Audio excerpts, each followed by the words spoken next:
Good evening, everyone. Good to see you here. Thank you for joining us. Today's lecture is going to be on Assyrians and their Turkish and Kurdish neighbors. This is a play on John Joseph's book, originally entitled The Nestorians and Their Muslim Neighbors, or The Assyrians and Their Muslim Neighbors. So it's going to be a survey of the people that live around the Assyrians. We've talked about Iraqi nationalism. We're also going to talk about how Turkish views of their ethnicity and nationalism, after finding out who they are, how they view the Assyrians, how they look at the story of Assyria, and the same with the Kurds. And we're also going to have a very specific class on Kurdish nationalism and how it treats Assyria and whether it views the idea of an Assyria, which is really the land upon which the area now called Kurdistan by Kurds themselves and others sits, whether that is viewed as a threat or as something that is compatible with the existence of the Kurdish people in terms of symbolism and legitimacy, ethnic legitimacy, and national legitimacy. All right, so with that, let's take a look at, first, let's understand who are the Turks. So the term Turk was first used in history in Chinese sources, believe it or not, in the mid-6th centuries in the Common Era, or AD, referring to what's known as the Gökturks, a confederation of nomadic tribes who have a relationship with Mongols and other people to the west of the Chinese. Their rise marked the emergence of a distinct Turkic ethnic and political identity. By no means is this in the same sense as we understand nationality and ethnicity and nationalism today. This is a previous understanding of just linking tribal networks together. Scholars like Peter Golden trace the development of these tribal confederations to a broader nomadic dynamics in Inner Asia, where the decline of earlier federations set the stage for the Gökturks to consolidate Turkic identity or understanding of these tribal networks. Again, I hate to use the term sort of nationalism or ethnic understanding of who these people were or who they thought they were. That certainly wasn't the case. More closer to home in terms of the Middle East, it's important to understand the Turkic language and its influence on the Assyrians. So here you see a map of the areas that the Turks were living in, or the linguistic makeup of the areas that we consider Turks or Turkoman living in, or Azaris, Hoshara, as they're called by the Assyrians of Urmia, for example. You see in the map there, Turkoman or Turkic peoples live in and around Assyrian areas. Less so in northern Iraq, although I would say northern Iraq is also a mixture, but then there are also segments in Syria, in Iraq, and in Iran, believe it or not, a very significant size of the population is actually Azari or Turkic. And when we think of Iran, of course, and the Kurds, by the way, are an Iranian people, we do not typically think of the Turks. We associate Iran with being a Persian state. In other words, we oftentimes equate the entire empire that is Iran today, which was an empire, really, Iran Shah during the Sasanians, as being entirely Persian. That's not the case. Iran is not another word for Persia. This is a mistake. The language is definitely Persian, but we have to remember the influence of Turkic languages as well as Arabic language. The Arabic language on Persian today makes up what we know as the Persian or Iranian or Farsi language, called Farsi, from the word Persian, of course. But it's important to know that Iran was an empire of sorts, and it has many different ethnic groups. Among them are Iranian peoples. The Kurds are an Iranian people, but there are also Turkic peoples. Turkey has many different minorities which are not Turkic originally, but linguistically they are Turkic today. For example, the Laz, the Kurds, who are an Iranian people. There are Bulgarians in Turkey. There are Armenians and Assyrians in Turkey. So by no means are the Turks a blood group. For example, are they the descendants of the people that we spoke about earlier, the Turkic confederations or tribal networks? No, that's not the case.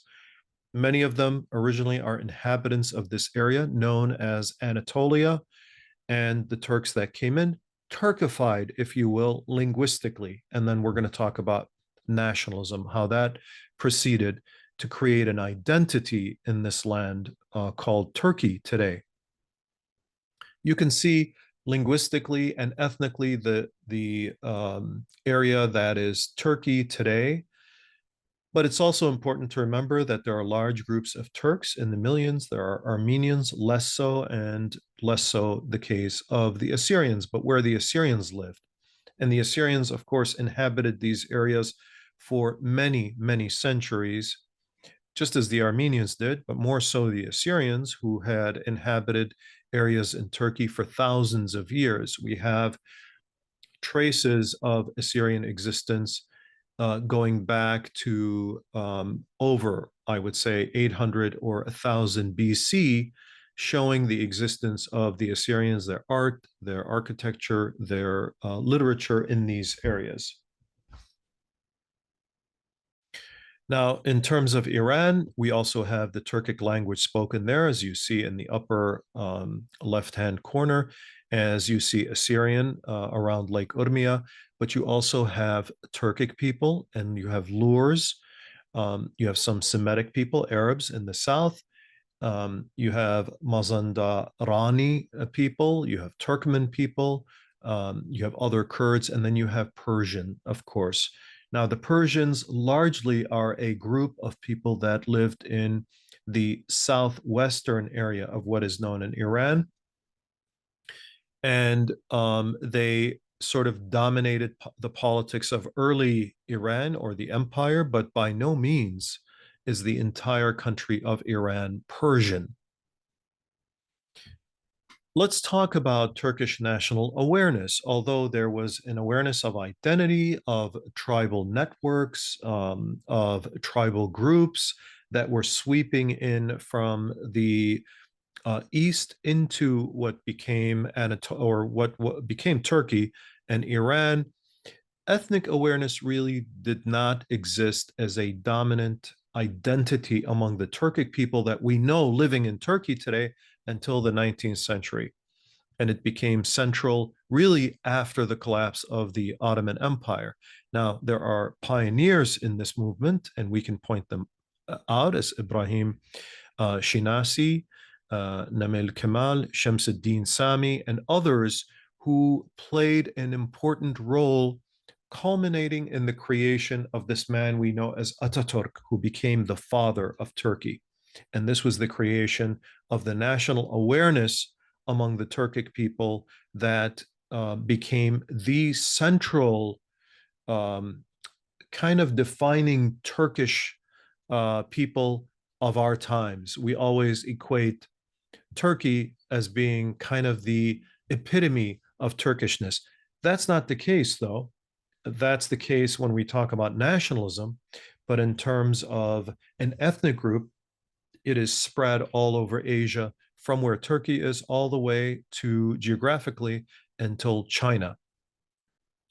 The seeds of, as we said, of the of Turkish awareness, okay, Turkish identity came in the 19th century. Identity in the Ottoman Empire was really based on religion. The Ottomans thought of themselves as taking over the Khalifa or the Caliphate within Islam. And the word even Turk, although used by Westerners to refer to the Ottoman Empire, the case was that The Ottomans did not view themselves as Turks. They viewed themselves as an empire, as a multi-ethnic, multi-religious empire, but Islam definitely ruled. And it was through Islam, through this religion, that they saw themselves as possessing the legitimacy to rule over all of these people, including Arabs and Assyrians and Greeks and so on and so forth.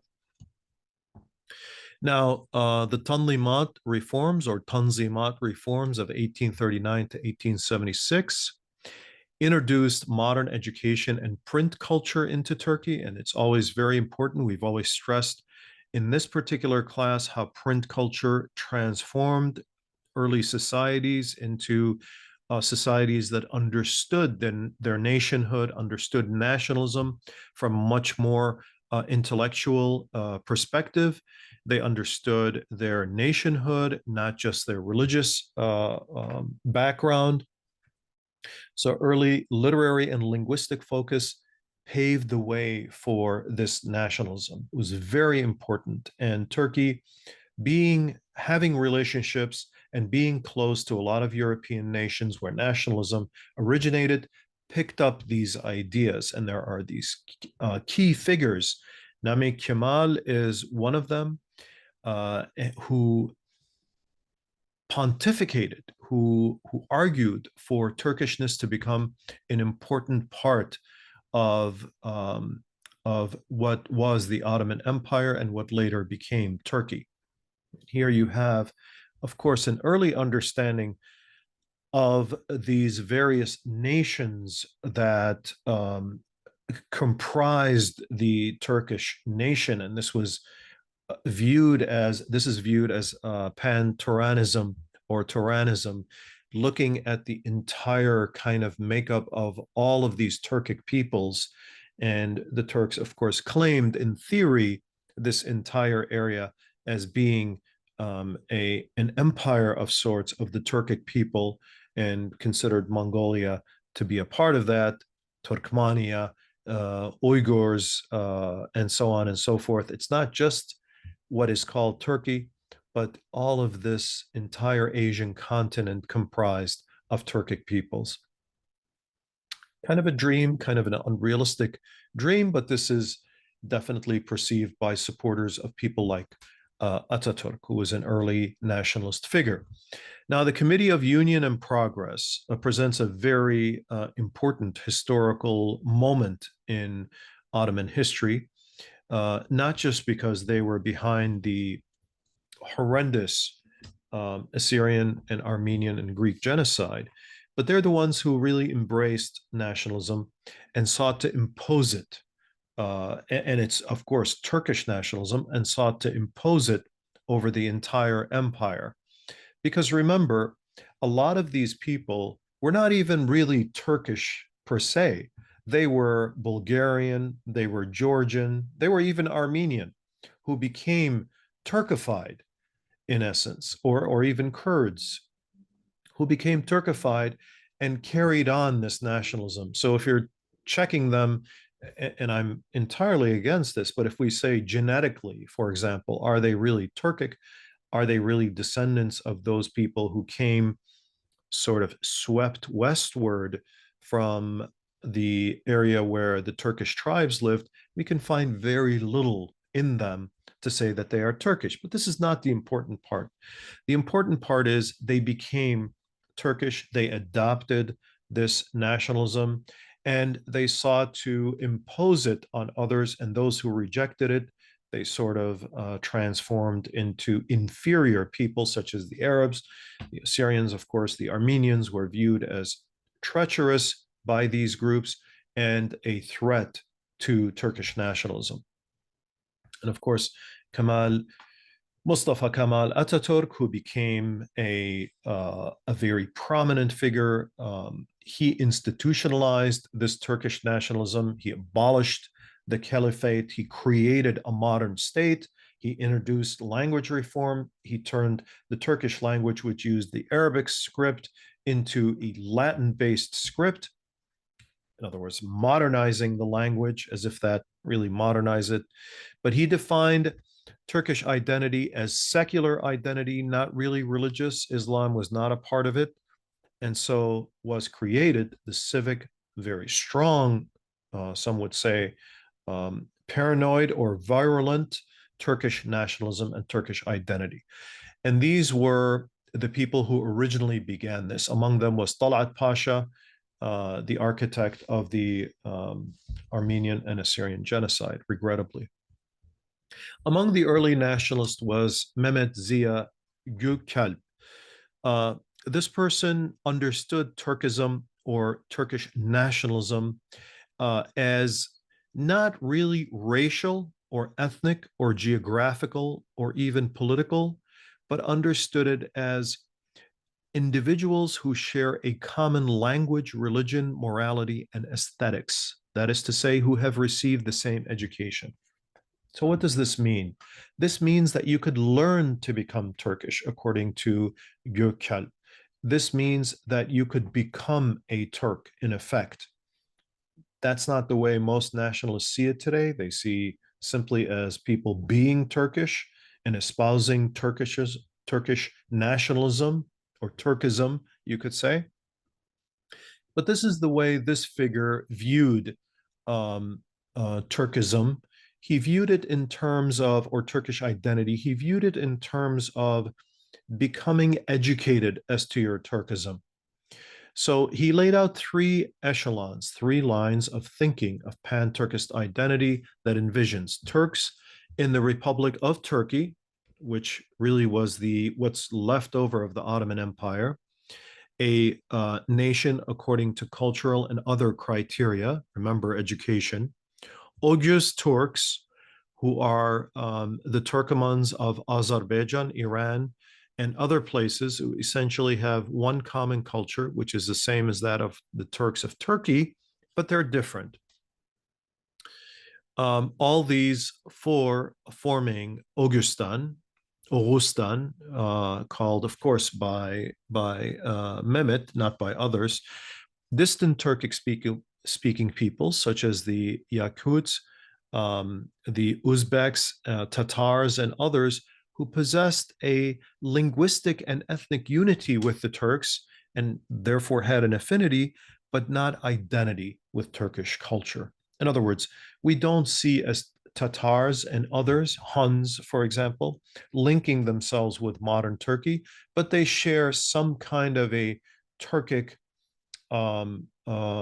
linguistic identity, not national identity. The same could be said, by the way, of Koreans as well. They have some links, linguistic links to Turkic linguistic foundations.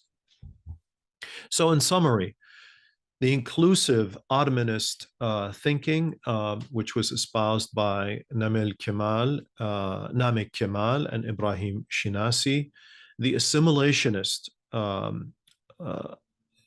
type of thinking, which was espoused by Ziya Gökalp, meaning education, the exclusionary hostile by people like Ahmet Ağaoğlu and Atatürk, which was more defining Turkishism or Turkism, I'm sorry. So this reflects the ideological shift. Early thinkers were inclusive under the Ottoman Empire. As we said, the Ottoman Empire was not a nationalistic empire. It was a multi-ethnic, multi-religious empire. Later thinkers among the CUP, the Committee of Union and Progress, leaders promoted assimilation or elimination of non-Turks.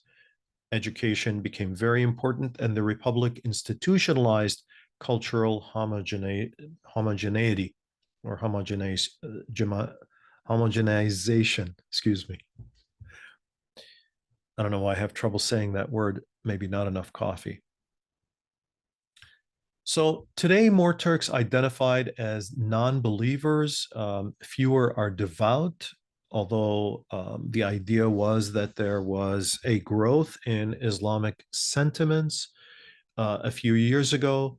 But most people in Turkey, not most people, but many more people than in the past, identified themselves as non-religious. But interestingly, those who are religious did not change. Those who define themselves as very devout stayed at 12%. And these are people who are very strong believers. This is according to a survey done this year in 2025. Well, what about the Assyrians that live in Turkey? According to a study of the Assyrian language in Istanbul by several Turkish scholars, the Assyrians are, of course, recognized reluctantly as one of the oldest communities in the Middle East, particularly Christian communities. Today, the estimates related to the number of Assyrians living in Turkey vary between about 4 and 25,000.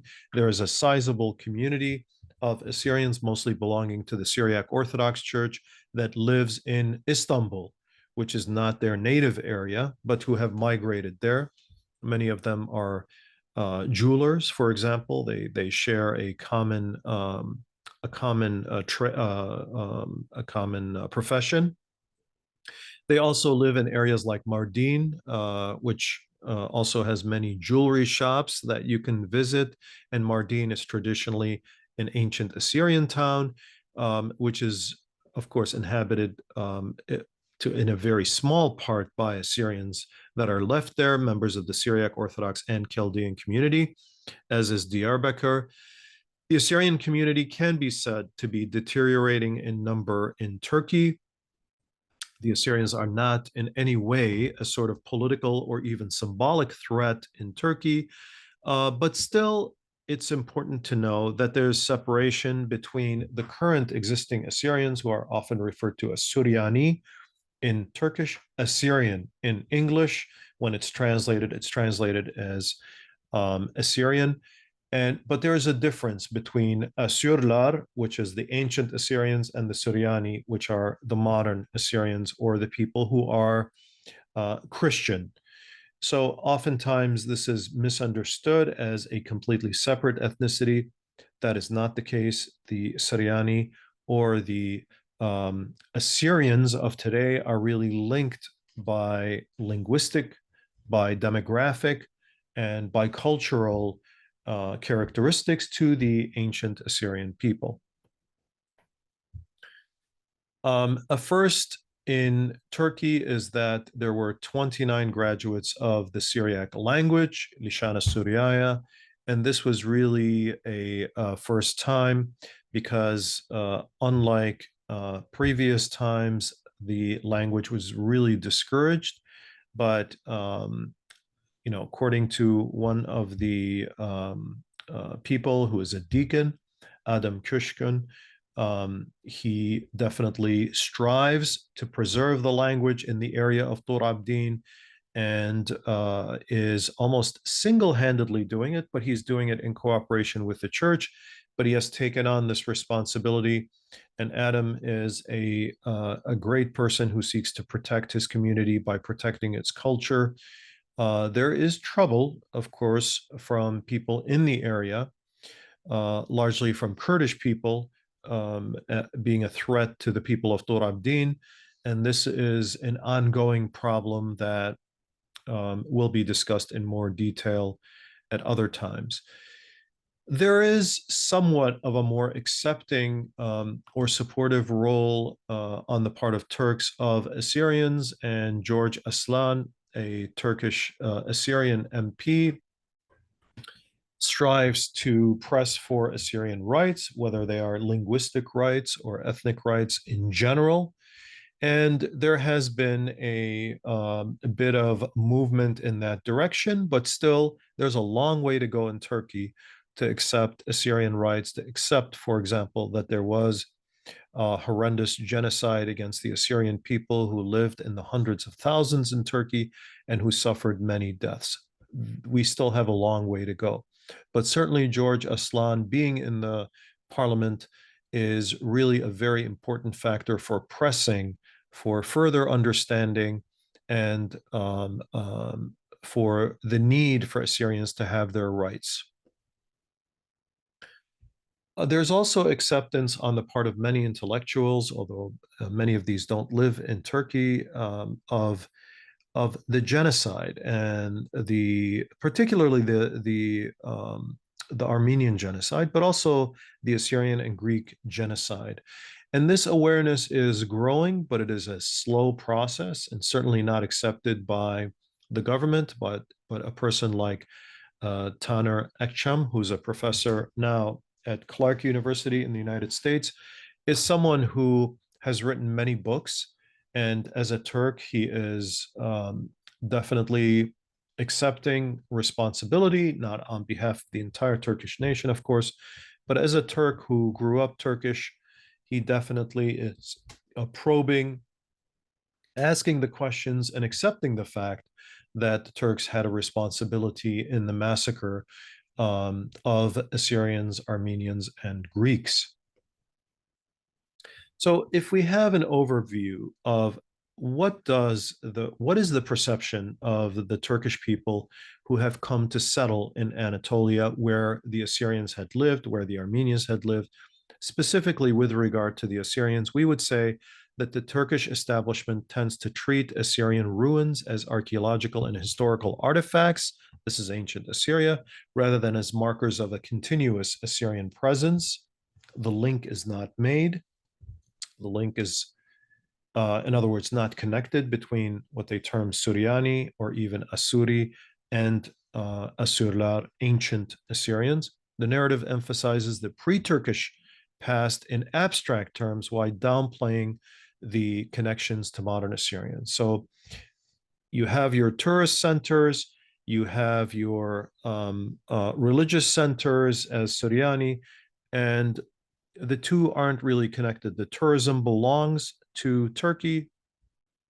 Modern Assyrians are viewed in terms of being a minority in religious terms, not so much in ethnic terms. So they are kind of, if you will, symbolically Turkified in that way, but just viewed as Christians.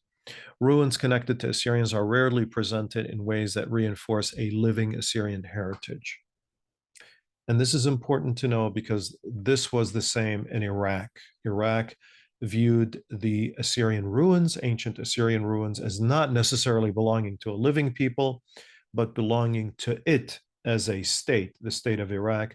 And this is largely the same in Turkey, of course. Well, who are the Kurds? Where did the Kurds come from? They've been living with the Assyrians and they've been in conflict with the Assyrian people in various places. They've been friends with the Assyrian people. Assyrian people have participated in, for example, the Kurdish revolution against the Iraqi government on the one hand. They've participated against it on the other. They have fought the Kurds. They have befriended the Kurds. So there's a long history there. Really, when we start to hear of the Kurds is this cartographer Mahmoud al-Kashgari produces a stylized map, which you see here on the right, and he calls it the states of the East. And in this are what he calls the land of the Kurds or Kurdistan.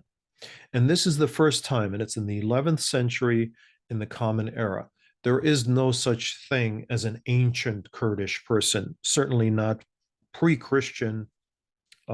In the pre-Christian period, there's no such thing as a Kurdish past. So that's important to remember. So it's the first time. And during the Abbasid times, we hear of these various Turkish or Kurdish, Kurdish confederations. Salah ad-Din was supposedly Kurdish, but the idea of the nation, again, very important to stress, the idea of the nation or of an ethnic group is not the idea that we have today. Okay, this is very important to understand. Mostly we're thinking of tribal networks here. This is in the 11th century. Here you see a map of where Kurdish-speaking peoples are in Turkey, in both Turkey, Iraq, Syria, and Iran today. And it's very important to remember that although they are viewed as one single block of a people, in actual fact, you have various ethnic groups really coming under this term Kurdish, and it's largely a product of, one could say, a political, intellectual, and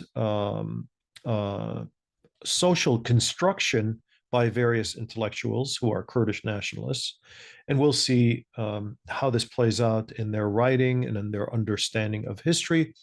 But by and large, the way we understand Kurdish people or Kurdish speaking people is the map that you see here. Now, very important to point out, by no means is this a homogenous area where only Kurds live.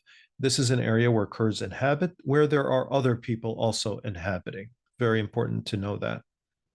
Well, where did this idea of a Kurdish people or a Kurdish nation comes from? One of the people who we can definitely point to as a seminal figure in the understanding of Kurdishness was Muhammad Amin Zaki Bey. He was a key intellectual of Kurdish nationalism. Again, late 19th, early 20th century. He wrote the book Kurdistan and the Kurds, which was in Arabic and later in Kurdish and in other languages, which framed the Kurds as a distinct people with a continuous history. So here we have a construction. We're constructing that the Kurdish people are living today, and they are the descendants of going back, say, 1,000 years to the 11th century. And where was this influence the strongest? Of course, it's with people who read. It's with Kurdish people who are intellectuals. And this provided a foundation for later nationalist thought. And through this impact, general population was limited. His impact on the general population was very limited. He did not have, in other words, a very powerful impact on most of the Kurdish people who thought more along tribal or religious lines still. But he shaped elite discourse among intellectuals rather than leading mass political movements. He advocates that Kurds have a historically continuous, culturally distinct, and are culturally distinct people with a now comes the fusing of understanding this group of people as an ethnic and social group that needs to have a political solution. And what is that political solution? It is a defined homeland.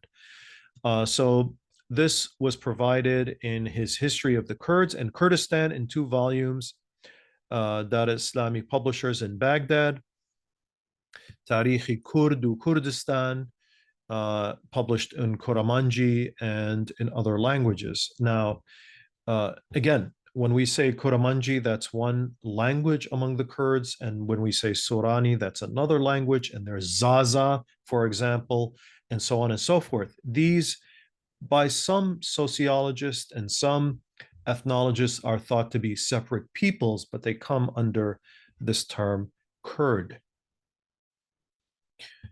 Well, we do have some writings from Kurdish people, Kurdish leaders. For example, you see here Sheikh Ubaidullah with the American missionary Joseph Cochran. I think you can tell who's who in this picture. They're both seated. One is wearing, of course, Western clothes. That's Cochran. And we see a letter that is written early on in the 1880s.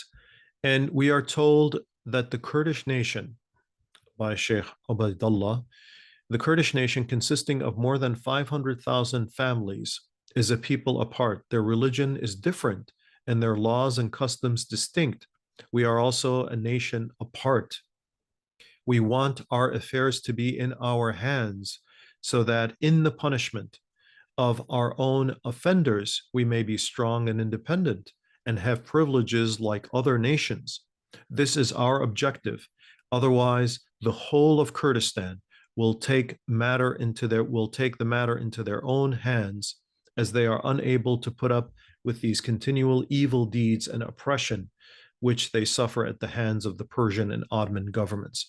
You have to remember, and this is very important to put this in context, that Kurds often viewed, and this we have in Sharif Nameh, a book thought to express Kurdish nationalism, which many writers and scholars do not agree with, that the Kurds were, the people known as the Kurds were various tribal networks that were between the Ottoman and also the Safavids and later Qajars and they often took advantage of both of these powers struggling to control the area. They were regional powers. They were caught in between them, but they also were taken advantage of, and they also took advantage of these powers. They remained in areas that were largely inaccessible in the mountainous areas between in the Zagros Mountains to the east of Iraq and northeast of Iraq and to northern Iraq and southeastern Turkey and so forth. So there were oftentimes the creation of what we know as emirates in the 1600s and the 1700s, and these fell apart in the 1800s. One of them was the emirate of Botan, led by Badr Khan Beg. For those who understand Assyrian history, they know the reign of the bloody and cruel Badr Khan towards the Assyrians. This was one of the emirates. Later, of course, as the Ottoman Empire began to become more centralized and more modernized, one could say, the emirates, the Kurdish emirates fell apart, and the state controlled these areas in a much more stronger way, thereby bringing about the demise of these so-called emirates. So within that context, we have here a statement by Sheikh Ubaidullah saying that we're sick and tired, basically, of dealing with both of these powers, and we want to control ourselves. Now, there's a lot of self-interest in this, of course, and you should not fail to detect that, because who are the people who are going to control these areas being supported by the West? It's going to be the sheikhs or the people in charge, or the aghas, as it were.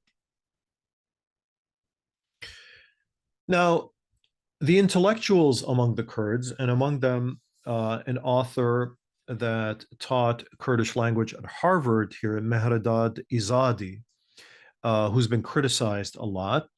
Among them is this idea that Kurdishness goes back much longer than we think. And he has written a book that has become very popular among Kurdish nationalists called A Concise Handbook, A Concise Handbook, The Kurds. This book became very important in many places. It became the go-to book to try to understand the Kurds. And so it's very important that we also probe this book a bit, and we see what exactly was he saying and what influence this man had on many Kurdish intellectuals. So he tells us in sort of the beginning phases of the books that some vestiges of Kurdish life and culture can actually be traced back to burial rituals practiced over 50,000 years ago. So if you're Assyrian and you celebrate the Assyrian New Year of 6,700 something, of course, 50,000 years can't compare. Now we have a tracing back of this continuous history and calling it Kurdish, and calling this area Central Kurdistan, Erbil being Kurdistan, going back all the way to the Neanderthal man and Neanderthal caves. And then we're told that 3 centuries later, during the reign of Tiglat-Pileser III, the Assyrian conqueror, in the year 1014 BC, the Assyrian sources also report these Kurti as inhabiting the neighboring northern mountains, which were conquered by him. Now, was Tiglat-Pileser referring to the Kurdish people of today or anything similar to the Kurdish people? There's absolutely no evidence other than by Dr. Izadi. He also superimposes in a very anachronistic way the understanding of the Kurds today to the ancient Assyrians. And he says that there were deportations of Kurds by the ancient Assyrians. And he says, quote, "The earliest known deportations of Kurds conducted by the Assyrians are surprisingly well documented." Well, they're well documented for Izadi. In other words, viewing the Kurdish history, as ancient as the Assyrian history, perhaps even more ancient, is certainly not based on any evidence, but it is there. This is an understanding of history that is propounded by the likes of Izadi. And and we have other quotes here. Another characteristic of these early cities in Kurdistan, excuse me, so ancient cities being taken over by Assyrians, as you have to view it very carefully. Early cities in Kurdistan is rather geographically recorded in the Assyrian bas relief. So these cities, which are in mountainous areas, are viewed as the early cities of Kurdistan. Many of these cities boast continuous habitation in the range of 4,000 years. And then, of course, we have the unification of Kurdistan, the first known elected Median ruler. Now we have the links between the modern day Kurds to the ancient Medes, or Mede Confederation. The first known elected Median ruler, Medes elected their heads of state, attested by Herodotus, we don't know how reliable that is, was Deiosis, or Diaku. He embarked on a program of unification of all the inhabitants of Kurdistan against the ceaseless onslaught of the invincible Neo-Assyrian imperial forces. Again, now this is a superimposing an idea of a modern nation on to an ancient situation in the past. And of course, the Assyrians committed massacres, according to Izadi. The great mammals were the primary targets for hunts, he tells us, some of which took the proportions of massacres. Assyrian monarchs, Tiglath-Pileser, for example, asserts in one of his surviving inscriptions that he killed 4 wild bulls, 10 elephants, 920 lions in one hunting season. So Izadi is lamenting the killing of all these people because, after all, Kurdish culture does not call for the killing of animals, whereas Assyrian culture does. Well, what about modern Assyrians and what about Christianity? He tells us that Kurdish Christianity is ancient, being in the area before Islam and possibly before large-scale Hellenization. Ethnic and religious identity is intertwined. Many Kurdish Christians eventually became identified as Assyrians or Armenians. In other words, they were not Assyrians before. They became the modern Assyrians. They were Kurdish before that. Language shifts to Neo-Aramaic or Armenian often accompanied linguistic conversion. So before they became Assyrian, they were Christians who spoke Kurdish, but because they converted to Christianity, there was the favoring of a shift of the language to Syriac or to Neo-Aramaic or to Armenian.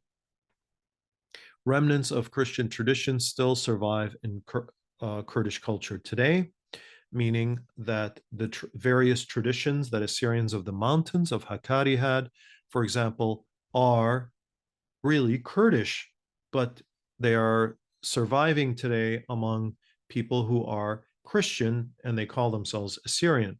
Modern Kurdish Christians are few, but missionary interests continue.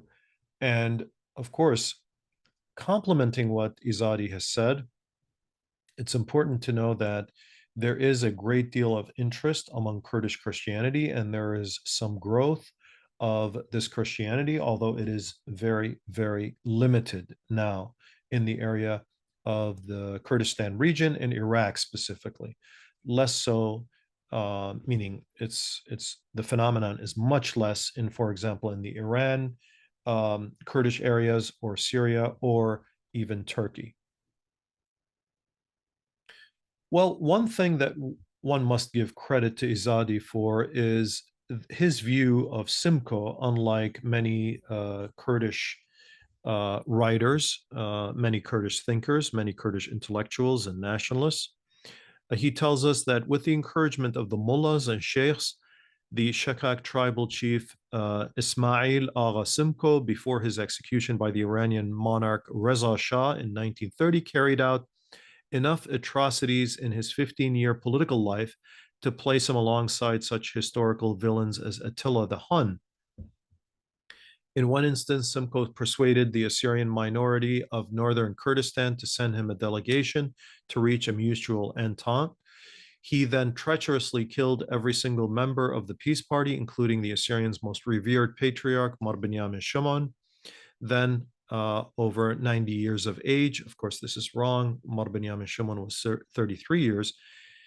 He proceeded to drink the patriarch's blood as a demonstration of his rage. Simko bears a disproportionate degree of the blame for tainting the tradition of liberal tolerance in Kurdish society. So, whether you agree or disagree with the way he phrases here, certainly Izadi should be given credit for understanding the villainous character that many Assyrians call for recognizing as a villain in their own history, but also in the history of others. Certainly, the act of inviting someone and then treacherously killing them should be recognized as an abhorrent act by any human being. And Izadi, a Kurdish nationalist and writer, of course, acknowledges this, and that should be deeply appreciated by all who want historical truth to be the case, to be a standard.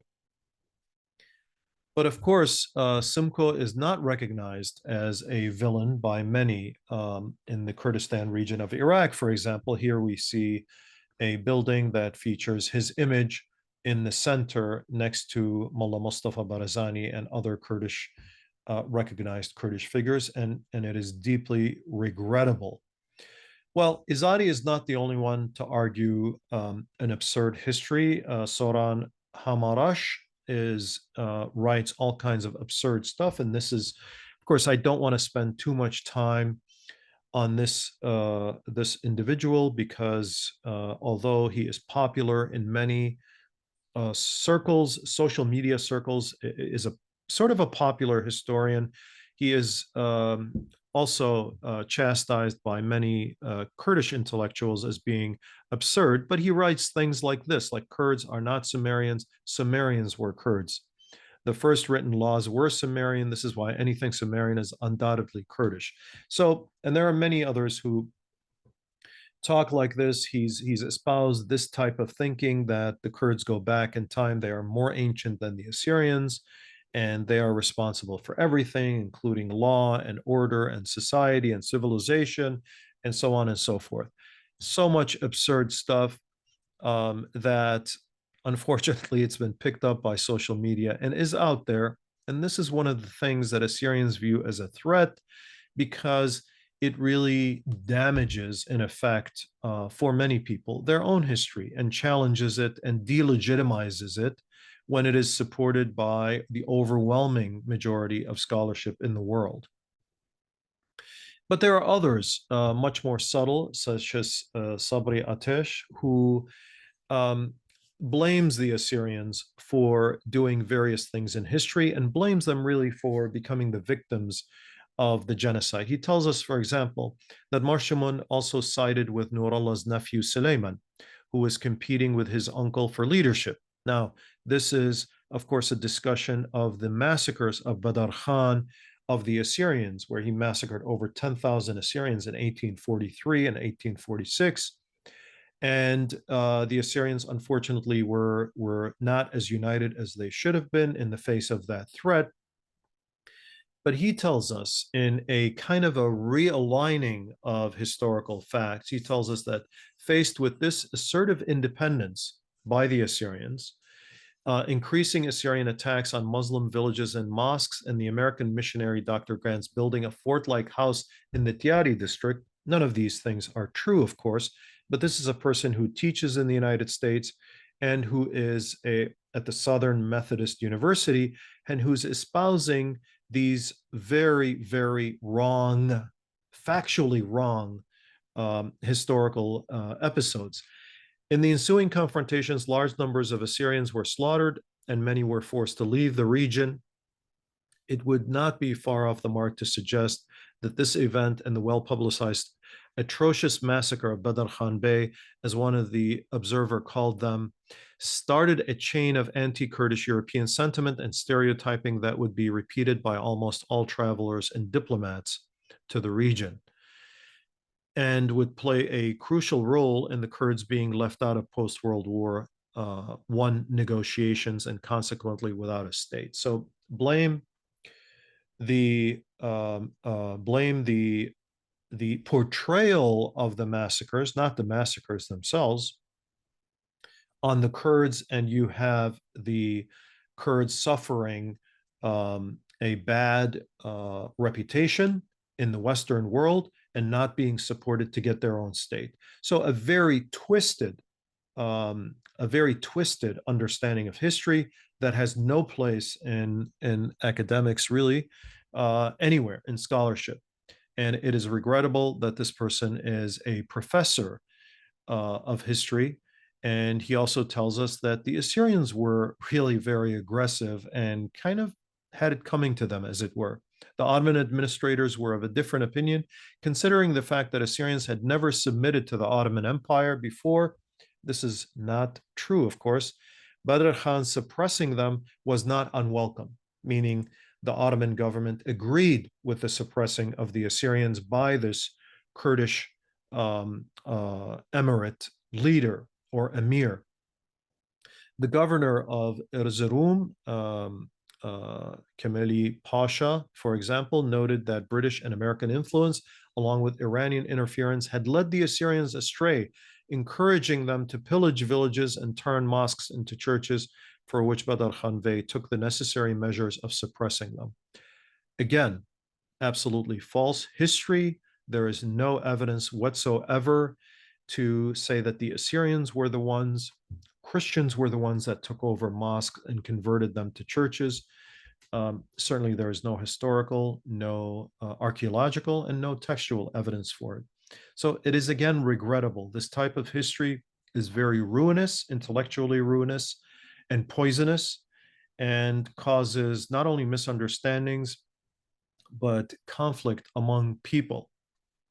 So to kind of conclude in doing this little survey, to kind of conclude an understanding of the neighbors that Assyrians live with, both Turks and Kurds seek to lessen or diminish the role of the Assyrians, as you saw with Izadi and you saw with some other authors, as you saw with the Turks in limiting their understanding of the history of Turkey. The Turks care little about ancient Assyrian history. In other words, don't invest in it, although this is something that one could argue is growing a bit more. Kurds are more insecure when it comes to Assyrian history, as you saw in the case of Izadi, for example, showing a concern about the original culture and history of the land. Is it Kurdistan? Is it Assyria? Kurds are looking for legitimacy, especially in northern Iraq at this time, and so Assyrian history is viewed as a threat to that legitimacy. Turks have legitimacy in their country, and of course they have power, overwhelming military power, military and economic power, and they seek to purify the land of the undesirable elements historically in Turkey, and the Assyrians fall into this category. What do I mean by that? Pureness in Turkey is very important, and there are many nationalist groups that espouse that. And so sometimes going along with classifying the Assyrians simply as a Christian group means that Turkey is, in fact, an ethnic nation. Okay, it is a nation state and is a legitimate nation state with historical roots. And all these little groups that exist are really merely religious groups and nothing more. Certainly not cultural, not national. Thank you so much for joining us. Please join us the next time in this class. Have a great evening.